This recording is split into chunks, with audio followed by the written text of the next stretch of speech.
Welcome again. Today we're going to talk about all three types of forest, and we're going to start with the coniferous forest. Now, coniferous forest is called a coniferous forest because of cones, cone bearing, and so these are like pine cones. Those are coniferous trees, and this is okay. It's a fake Christmas tree, but this would be like a coniferous tree because it has many of the characteristics of a coniferous tree. First of all, let's talk about the climate in a coniferous forest. It's very cold in the wintertime. As a matter of fact, that's one reason why these trees are shaped the way they are, so that it's narrower at the top, Christmas tree shape, and wider at the bottom. That means the snow can fall on it, but not break the tree. If it was like a big wide tree like in the rainforest, all the branches would break off. So it's very cold in the winter, and the water is, well, it's frozen. It's in the form of snow, it's in the form of ice, and winter is the longest season. So it's very cold in a coniferous forest. Let's talk about the tree adaptations. Okay, like I said already, they're going to be kind of a Christmas tree shape. They have pine cones, and they have needle-like. Here, show the needle-like. Zoom in. They have needle-like. Like needles. Exactly so. And the reason for that is they conserve moisture. Now, wait a minute. I just talked about all this water in the form of snow and ice. Why would you need to conserve moisture? Because it's Go ahead, tell us. You tell us. No, you tell us. No, you tell No, you tell us. Okay, I'll tell you. It's because all the water is frozen and the roots can't pick it up. So what happens is the trees actually have to be able to conserve moisture. They have to conserve that water. So what they do, they have very narrow leaves, kind of like in the desert. They either have no leaves or very narrow leaves. In the deciduous forest, they have no leaves, they lose it. So they have needle-like leaves. Oh, by the way, when the weather warms up a little bit, the needles can actually use photosynthesis even when it's below freezing. Okay, so what do animals do? Well, animals have thick fur because it's Stay cold, warm. and they migrate to warm areas. And here's a couple other facts. The soil is thin but acidic, and there's very little biodiversity. Okay, so let's talk about another type of forest. Wait. Oh, yeah, wait. What's the main fact about a coniferous forest? Rainey, help us out. What is the main thing about a coniferous forest? Throw it. Go up there. Come on. Show us what it is. It's the snow. Yes, of course it is. Go ahead, you can do more snow. More snow, Rainey. More snow, very good. And more snow. And that's what we get on the snow. Put some other Christmas tree. Snow. Oh, yeah. That's it. One more. Yeah. Awesome job. That's for Rainey. Good job, good job. Now, I'm going to let you talk about the deciduous forest. Okay, so the deciduous forest. Okay, Axel is going to help. The deciduous forest is different than a coniferous forest. They have different types of trees, and the climate's different. For example, the climate, it gets a little bit of rain, but not too much, kind of moderate, and it's not going to freeze all the time like it is over there.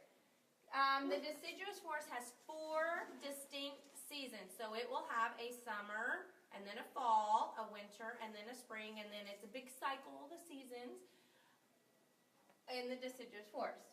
Okay, so as the seasons change, the leaves on the trees do different things for different seasons. Now, the first thing, they're going to start to change color in the fall. And as they change color, what are they doing when they change color, Mr. Kincaid?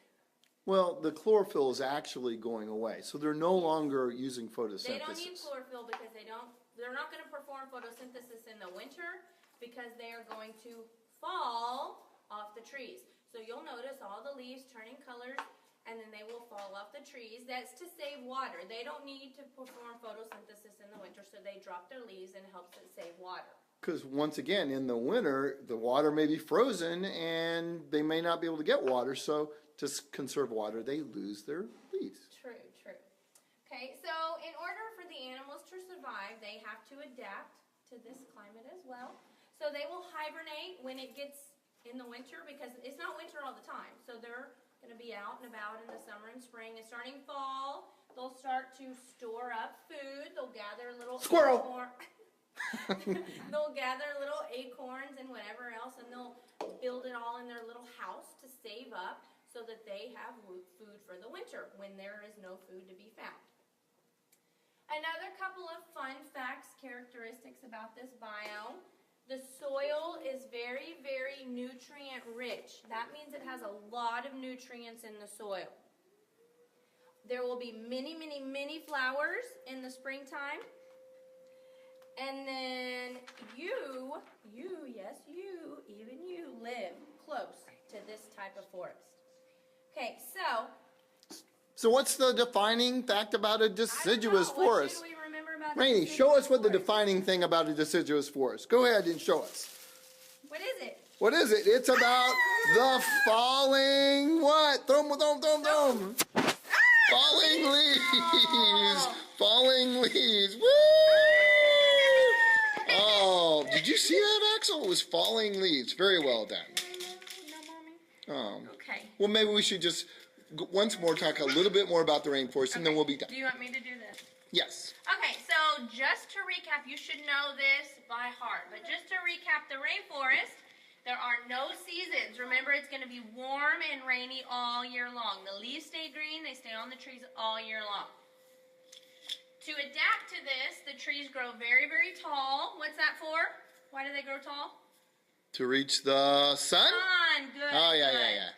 The leaves will also be very big and wide to collect the sun, very broad. The leaves stay green all year. I think I already said that. And then remember the drip tips. So when it rains a lot, the water doesn't puddle on the leaves. It will drip off the end of the leaf so that the plant won't die. The animals adapt. There are so many colorful animals in the rainforest to blend in with all the surroundings.